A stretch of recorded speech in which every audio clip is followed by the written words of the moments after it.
Thank you for watching, liking, commenting, sharing, and subscribing right now. Do you use Google?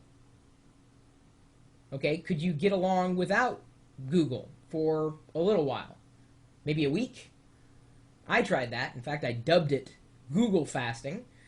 Did it a couple years ago, and there's no way I could do that again. It was very difficult to do. I just decided as an exercise to see if I could not use it for a week. And the results were interesting, certainly. And as I said, you can Google for Google fasting and find out exactly what I did at that point in time. And the reason why I'm bringing this up now is because I've got an email here from Mike, and he wanted to pick my brain and possibly your brain on something. He says, do you feel the power of Google is good for the internet? With one search provider being used so overwhelmingly, there is so much potential for abuse. As we become a society, that's interesting, I want to come back to that word, who gets our news and history over the internet, is Google in a position to filter what we know and how much? I read a while back that a precondition to Google gaining access to China was that Chinese citizens could not have search results returned about the Tiananmen Square incident, and more recently, China blocking access to YouTube in the wake of Tibetan protests. If governments and search engines can wield such power over the internet, they can effectively remake history and shape the issues of the day. Just curious if you had a take on this as someone on the front line of technology. Certainly, Mike, I don't want to get into the deeper political discussions. I'll save that discussion for another day. But it's interesting. We're at this crossroads. You know, forever we've lived in a world that had borders. And the internet is a world that doesn't have borders. I mean, other than your direct line to the internet. That's really your only border. But I could connect with someone halfway across the world as easily as I could connect with someone right down the street. And in some cases, I may have more in common with the person who lives halfway across the world than I do with someone who lives down the street. And I've said that before on several occasions. It's not always the case. But when we have such a open, quote-unquote, society on the internet, and we try to get that to fit inside these existing infrastructures that are pretty much built with these walls in mind, these borders in mind, it's really kind of, well, not just scary, it's potential for anarchy. It's potential for breaking down those borders, and I can pretty much guarantee that a lot of people who are in power are scared. And certainly not just people in government, but people inside of industries that thrived before the advent of the internet. So when we talk about society, how do you define that? I mean, do we have a society here on YouTube? Do we have a society in just being this community at large, and we have these various connections with one another?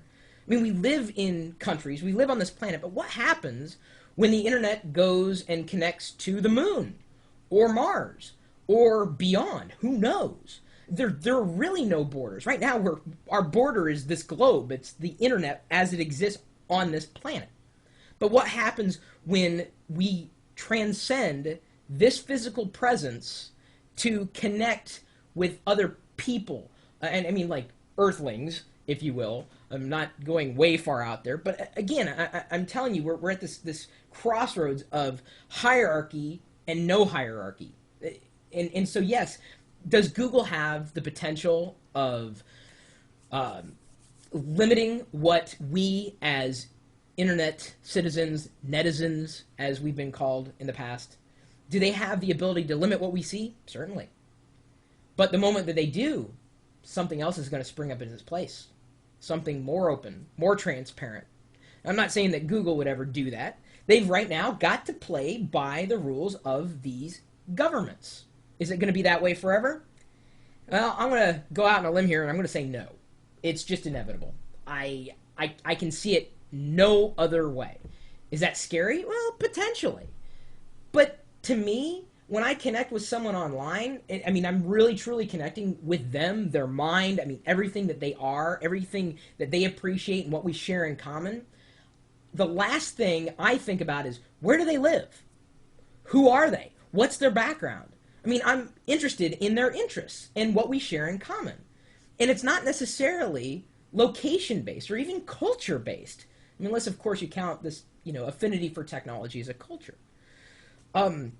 If we elevate Google to the position where we can't live without them, yes, we run the risk of letting them run us. Is it ever going to get to that point? Potentially. But the internet's pretty big. And you got to understand that Google wasn't around forever. And inevitably, something may replace Google. As much as they don't want to hear that, it's an absolute truth. It's just the ebbing and flowing. It's the life cycle, especially with software and websites and this whole idea of human identity and human connections. So I'm very interested in hearing your definition, if you could put a finer point on how you define society and how you see this playing out. Right now, like I said, kind of sticky. How do you see it? How do you see us moving beyond where we are today to becoming a better group of people? Because that's all we freaking are on this planet. We're just a group of people. Some of us like corn, the others not so much. I'm in the latter half. I really not. That's really, that's how you can divide us. If you want to divide us, people who like corn and people who don't. That's how I see the world, honestly. Just a big group of people. And some dogs. Anyway, thanks, Mike, for bringing up this subject. And I will be very interested in hearing what everybody has to say. Please leave a comment.